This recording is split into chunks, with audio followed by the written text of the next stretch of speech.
Sa mga first timer, gusto kong malaman ninyo to ha. Bago kayo pupunta dito, gusto kong ipaalala sa inyo na ano ba talaga ang mas maganda dito sa bansang Middle East. Kung sa construction ka ba or sa bilang isang maintenance electrician. No? Gusto kong ipaliwanag sa inyo dito kasi nga ayaw ko na pupunta kayo dito sa Middle East na wala pa kayong tuli kasi baka mahihirapan lang kayo. Nagbabalik na naman si Boy Cubos, ang pinakamagaling na electrician dito sa abroad at hindi basta-basta gumawa. Oh my goodness. Ito ha kabayan, gusto kong sabihin sa inyo ha. Seryoso tayo dito, no? Bilang ako si Boy Cubos, ang pinakamagaling na electrician dito sa abroad, gusto kong i-share sa inyo to.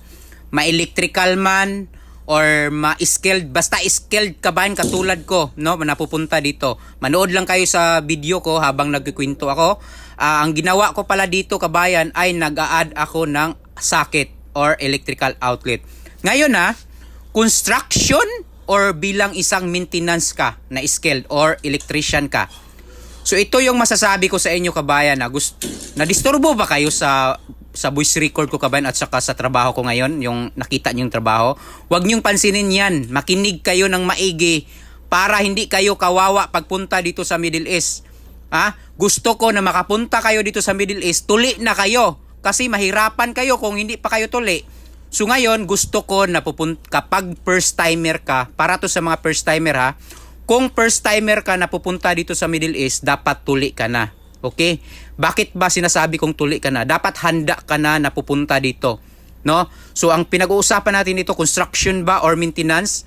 Ang mas maganda para sa inyo, yung mga first timer, hanapin nyo muna yun kung meron, baka meron kabayan, hanapin nyo muna yung maintenance electrician, maintenance plumber, maintenance carpintero, yan, mga skilled kabayan, ganyan kabayan muna yung hahanapin ninyo. Kung dito kayo sa Middle East. Kasi kabayan, alam nyo ba kung gaano kahirap dito? Alam nyo ba gaano ka madisturbo talaga ako dito sa gold ko?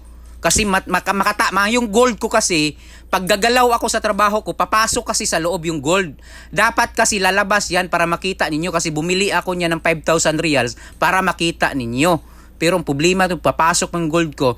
So ngayon gusto ko sa mga first timer na maghanap muna kayo ng ng maintenance kabayan, maintenance electrician, ganun ba? Maintenance ang trabaho ba? Kasi pag maintenance ang trabaho, baka kaya ninyo ang init. Ang init kasi kabayan, pag maintenance kayo, it means nasa loob kayo ng building at gumagana na yung building, may aircon na. Kasi kung diretsuhan kayo sa construction, baka sasabihin nyo, 2 araw lang kayo, baka sasabihin nyo, pag ma-timingan kayo na summer, baka sasabihin nyo, uuwi na ako. Meron nga akong followers dito na nag-message sa akin. Galing na siya sa Qatar pero natagalan siya pagbalik dito sa abroad. Bumalik siya sa Riyadh ngayon pero nag-message siya sa akin na kakaiba ang init. Parang nawawala siyang pag-asa talaga sa init. So sabi ko, magtiis ka lang kasi malapit naman yung taglamig.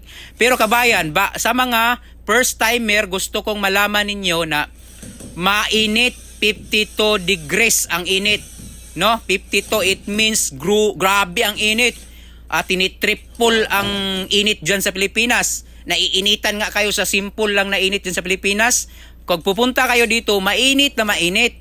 So, hindi naman mainit lahat, meron ding taglamig. Pero kung matimingan kayo sa init na sa isang buwan, siguro sa isang taon, siguro mga 6 or 5 buwan yan na tag-init, grabe ang init. So, maghanap muna kayo ng maintenance na mag-a-apply kayo bilang isang maintenance kung pupunta kayo dito. Pero pag wala kayo makita, kung gusto nyo talaga, maging construction. Pero advice ko, maintenance sana. Oh my goodness, hindi basta-basta.